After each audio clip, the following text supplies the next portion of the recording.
Shalom ప్రభువైన యేసుక్రీస్తు నామములో మీ అందరికీ శుభములను సమాధానము కలుగును గాక. This is Nehemiah from the heart of Israel, Jerusalem. Israel దేశాన్ని గురించి ఒక ప్రాముఖ్యమైన అప్డేట్ ఇవ్వడం కోసం ఈ వీడియో చేయడం జరిగింది. ఈ వారం ఇజ్రాయెల్ దేశం ఒక ప్రాముఖ్యమైన నిర్ణయం తీసుకోవడం జరిగింది. ఆ నిర్ణయం వలన మిడిల్ ఈస్ట్ లో ప్రకంపనలు సృష్టింపబడుతూ ఉన్నాయి. అంతేకాదు ఐక్యరాజ్య సమితి కూడా హుటాహుటిన ఒక ప్రాముఖ్యమైన సమావేశాన్ని నిర్వహించడం జరిగింది. ఏంటి అంతగా ప్రకంపనలు సృష్టించే నిర్ణయము ఇజ్రాయెల్ దేశం ఏం తీసుకుంది అని గమనించినట్లయితే, సోమాలిలాండ్ అనే దేశాన్ని అఫీషియల్ గా ఒక దేశముగా ఇజ్రాయెల్ దేశము గుర్తించడం జరిగింది. ఈ రకంగా సోమాలిలాండ్ అనే దేశాన్ని అఫీషియల్ దేశంగా గుర్తించిన దేశాలలో మొట్టమొదటి కంట్రీ ఇజ్రాయెల్ కంట్రీ.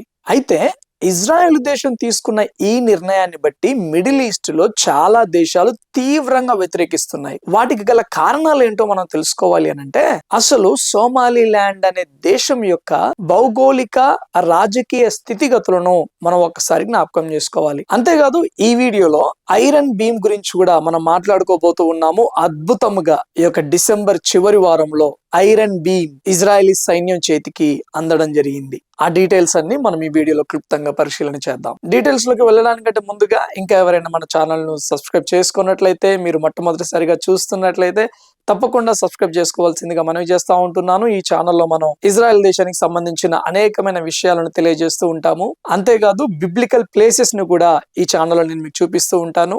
వాక్యంలో కొన్ని క్లిష్టతరమైన అంశాలను యూదుల కోణంలో నేను మీకు తెలియజేస్తూ ఉంటాను. కాబట్టి తప్పకుండా సబ్స్క్రైబ్ చేసుకోవాల్సిందిగా మనవి చేస్తా ఉంటున్నాను. Let's get into the topic. మీలో చాలా మందికి సోమాలియా అన్న దేశం సుపరిచితమే కావచ్చు. ఎందుకు అనంటే, సముద్రపు దొంగలు పైరేట్స్ అంటే గుర్తొచ్చేది సోమాలియా దేశమే. అయితే సోమాలియా దేశానికి ఆనుకుని ఉన్న మరొక దేశమే సోమాలియా ల్యాండ్. 1960వ సంవత్సరం కంటే ముందు సోమాలియా దేశము, సోమాలియా ల్యాండ్ అనే దేశము వేరు వేరు దేశాలుగా ఉండేటివి. వేరు వేరు సరిహద్దులు ఉండేటివి, వేరు వేరు ప్రభుత్వాలు ఉండేటివి, వేరు వేరు కరెన్సీలు ఉండేటివి. అయితే 1960 కంటే ముందు ఈ రెండు దేశాలు, ఈ రెండు ప్రాంతాలు కూడా తెల్లవారి స్వాధీనంలో ఉండేటివి. సోమాలియా ల్యాండ్ ఏమో బ్రిటిష్ వారి చేత కంట్రోల్ చేయబడేది, సోమాలియా దేశమేమో ఇటలీ వారి చేత కంట్రోల్ చేయబడేది. అయితే 1960 సంవత్సరంలో ఈ రెండు దేశాలకు స్వాతంత్రం రావడం జరిగింది. ఈ స్వాతంత్రోద్యమంలో కూడా ఈ రెండు దేశాలు వివిధ విధానాలను ఎంచుకోవడం జరిగింది. ఏదైతేనేమి 1960 సంవత్సరంలో వీరికి స్వాతంత్రం వచ్చింది. కాకపోతే స్వాతంత్రం వచ్చాక ఈ రెండు ప్రాంతాలు, ఈ రెండు దేశాలు ఒకటే దేశముగా అవతరించడం జరిగింది. కానీ స్వాతంత్రం వచ్చాక ఈ సోమాలియా దేశంలో మాత్రము భయంకరమైన కరప్షన్ పెరిగిపోయింది. సోమాలియా దేశము తీవ్రవాదానికి స్థానం కల్పించడం జరిగింది. ఈ తీవ్రవాదం ఎంటరవడం వలన సముద్రపు దొంగలు పెరిగిపోయారు, కరప్షన్ పెరిగిపోయింది, ప్రజల జీవన ప్రమాణాలు భయంకరంగా దిగజారిపోయాయి. దేశం లోపల సివిల్ వార్ అనేది తీవ్ర స్థాయికి చేరిపోయింది. కానీ ఒకవైపు సోమాలియా ల్యాండ్ లో మాత్రము ప్రశాంతమైన వాతావరణము, ప్రశాంతమైన జీవన విధానము, డెమోక్రసీతో కూడిన వాతావరణం అనేది పెరుగుతూ వస్తూ ఉన్నది. ఇటువంటి పరిస్థితుల్లో 1980వ సంవత్సరంలో సోమాలియా దేశాన్ని ఒక క్రూరమైన డిక్టేటర్ పాలించడం స్టార్ట్ చేసినాడు. అతడి పాలనలో ఈ అల్లర్లు, ఈ కరప్షను, ఈ సముద్రపు దొంగల ప్రమాదము, తీవ్రవాద కార్యకలాపాలు ఇవన్నీ తారా స్థాయికి చేరుకున్నాయి. 1988వ సంవత్సరంలో దేశం లోపల సివిల్ వార్ కూడా దేశమంతా స్ప్రెడ్ అయిపోయింది. ఆ అల్లర్లలోనే సోమాలి ల్యాండ్ అన్న ప్రాంతం ఉంది కదా, ఆ సోమాలి ల్యాండ్ అన్న ప్రాంతంలో ఉన్న రాజధాని నగరంలో ఘోరంగా బాంబు పేలుళ్లు సంభవించడం జరిగింది. ఆ బాంబు పేలుల్లో చాలా మంది చనిపోయారు. ఆ అల్లర్లతోటి సోమాలిలాండ్ ఏం చేసినది అనంటే, కంప్లీట్ గా ఇంకా సోమాలియా దేశానికి ఏం సంబంధం లేదు అన్నట్టుగా వాళ్ళు కంప్లీట్ గా సపరేట్ అయిపోయి ఒక సపరేట్ గవర్నమెంట్ ని ఏర్పరచుకొని, సపరేట్ కరెన్సీని ఏర్పరచుకొని, ఇంకా కంప్లీట్ గా సోమాలియా దేశానికి సంబంధం లేదు అన్నట్టుగానే వారి దేశాన్ని రన్ చేసుకోవడం స్టార్ట్ చేశారు. 1991వ సంవత్సరంలో ఈ యొక్క సోమాలియా ల్యాండ్ అనే ప్రాంతము సోమాలియా దేశం నుండి పూర్తిగా సపరేట్ అయిపోయింది. వారి ప్రాంతంలో మాత్రము తీవ్రవాద కార్యకలాపాలు లేవు, ఈ యొక్క సముద్రపు దొంగల భయము లేదు, సివిల్ వార్ లేదు, కరప్షన్ లేదు. చక్కటి డెమోక్రసీ తోటి ప్రజల జీవన ప్రమాణాలు పెంపొందించే విధముగా, దేశాన్ని డెవలప్మెంట్ వైపుకు తీసుకునే విధముగా వారి దేశ యంత్రాంగం పనిచేసుకుంటూ వెళ్తూ ఉన్నది. కాకపోతే ఇక్కడ సమస్య ఏంటి అనంటే, ఎవ్వరు కూడా ఆ సోమాలియా ల్యాండ్ అన్న ప్రాంతాన్ని దేశముగా గుర్తించలేదు. పేరుకు మాత్రమే ఒక దేశముగా ఉన్నది, సపరేట్ గవర్నమెంట్ ఉన్నది. కానీ ఐక్యరాజ్య సమితి కూడా ఆ ప్రాంతాన్ని దేశంగా గుర్తించలేదు. ఆ దేశ నాయకులు, ఆ దేశ ప్రజలు ఎప్పటి నుండి ఎదురు చూస్తూ ఉన్నారు మా ప్రాంతాన్ని దేశంగా గుర్తించాలి అనేసి. కానీ మిడిల్ ఈస్ట్ లో తీవ్రవాదాన్ని ఎంకరేజ్ చేసే దేశాలు సోమాలియా ల్యాండ్ దేశంగా గుర్తించడాన్ని వారు వ్యతిరేకిస్తూ వచ్చారు. ఏది ఏమైనా గానీ ప్రపంచ దేశాలన్నీ ఒకవైపు ఉంటే ఇజ్రాయెల్ దేశం మాత్రము ధైర్యముగా నిలబడి సోమాలియా ల్యాండ్ అన్న ప్రాంతాన్ని ఒక దేశముగా గుర్తిస్తున్నట్టు ఆ గుర్తింపు పత్రాల మీద నెతన్యాహు గారు సంతకం పెట్టి డిక్లేర్ చేయడం జరిగింది. దీనితోటి సోమాలియా ల్యాండ్ దేశంలో, ఆ సోమాలియా ల్యాండ్ అన్న దేశంలో ఎక్కువగా ముస్లింసే ఉంటారు, అరబ్బులే ఉంటారు. వారు ఒకవైపు వారి దేశ జెండా పట్టుకొని ఇంకోవైపు ఇజ్రాయెల్ దేశం జెండా పట్టుకొని నగర వీధుల్లో వారు ఎంతో ఆనందాన్ని వ్యక్తపరిచారు. కొంతమంది అయితే ఇజ్రాయెల్ దేశం యొక్క ఆ జెండా కలర్లలో డ్రస్సులు కుట్టించుకొని ఆ బట్టలు వేసుకొని నెతన్యాహు గారికి కృతజ్ఞతలు తెలియజేయడం జరిగింది. దయచేసి గమనించండి, ఇది మంచిదే కదా.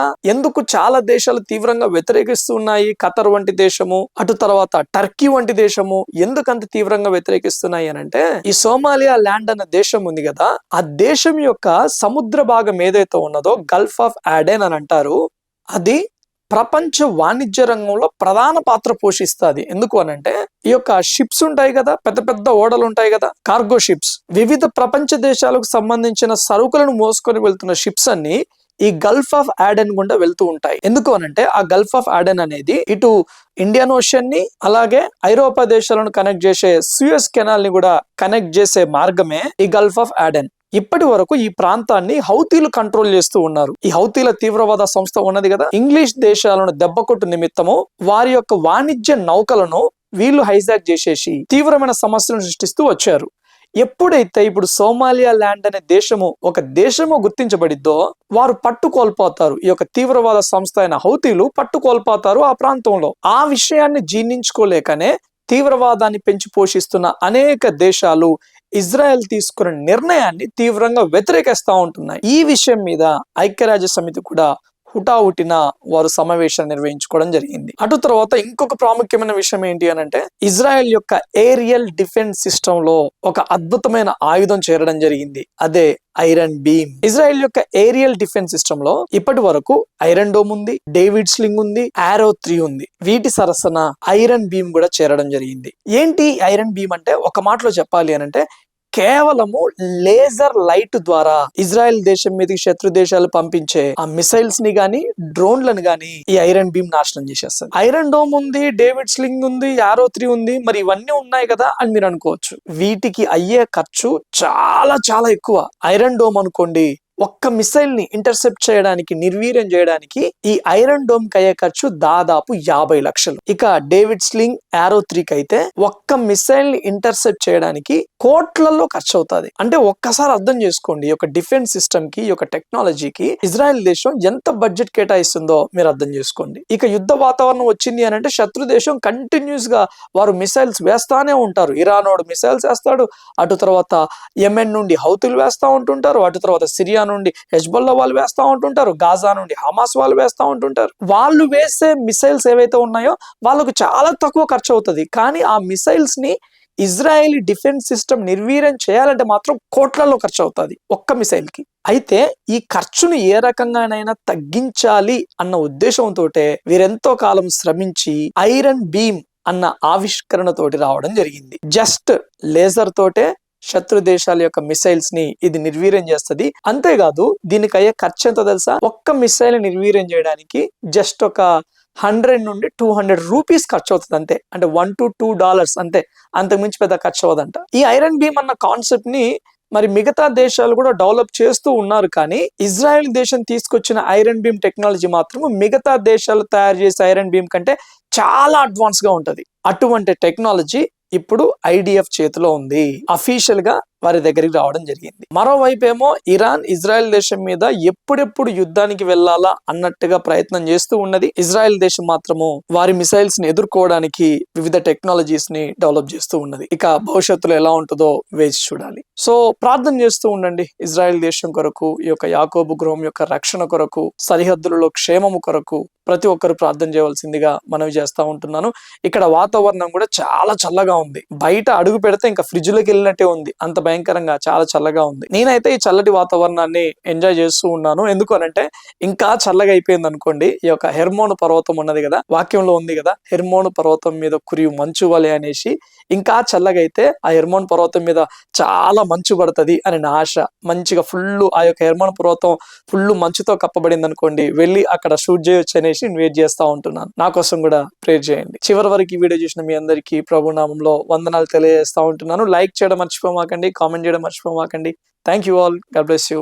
Bye bye.